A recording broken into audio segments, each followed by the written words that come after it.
கர்த்தருடைய பரிசுத்த நாமத்திற்கு மகிமை உண்டாவதாக.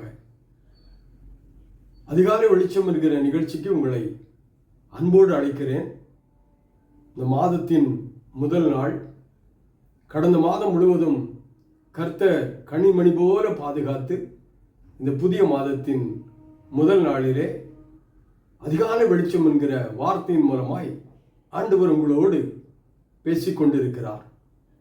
இந்த மாதத்தின் முதல் தேதியிலே கர்த்தர் ஒரு வாக்குத்தத்தத்தை உங்களுக்கு முன்பதாக கொண்டு வருகிறார். அப்போஸ்தலர் 13ஆம் அதிகாரம் 34வது வசனத்திலே அருமையான ஒரு வாக்குத்தத்தம் இந்த காலவெளியில் உங்களை தேடி வருகிறது.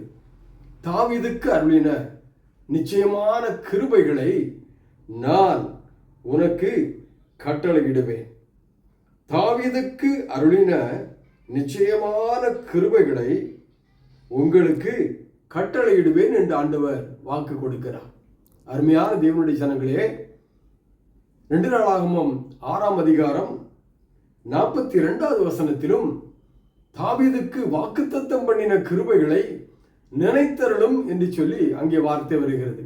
அப்படியானால் ஆண்டவராகிய கர்த்தர் தாவீதுக்கு வாக்குத்தத்தம் பண்ணின கிருபை, அளிக்கப்பட்ட நிச்சயமான கிருபை, அநேக கிருபைகளை கர்த்தர் வேதாகமத்தில் வெளிப்படுத்தி இருந்தாலும் தாவீதுக்கு அருளின நிச்சயமான கிருபைகளை நான் உங்களுக்கு கட்டளையிடுவேன்.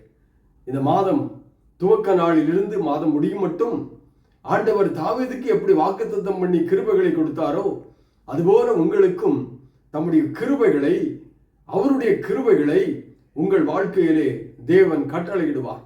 பிள்ளையின் வாழ்க்கையிலே, கணவருடைய வாழ்க்கையிலே, தொழிலிலே, வியாபாரத்திலே, படிப்பிலே, உங்கள் வாழ்க்கை முழுவதும் இந்த மாதம் முழுவதும் கர்த்தருடைய கிருபையை நீங்கள் பார்ப்பீர்கள். தேவ கிருபை ஒரு மனிதனுக்கு வெளிப்படுத்தப்பட்டால் அந்த மனிதன் உயர்ந்த ஸ்தானத்திற்கு வருவான்.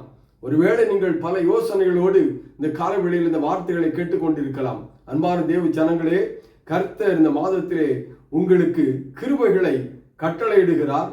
அந்த கிருபை வாக்குத்தத்தங்கள் மூலமாய் கிறிஸ்து இயேசுவுக்குள் ஆம் என்றும் ஆமென் என்றும் கட்டளையிட்ட வாக்குத்தத்தம். இந்த வாக்குத்தத்தம் இந்த மாதம் முழுவதும் உங்களை அற்புதமாய் நடத்த போகிறது.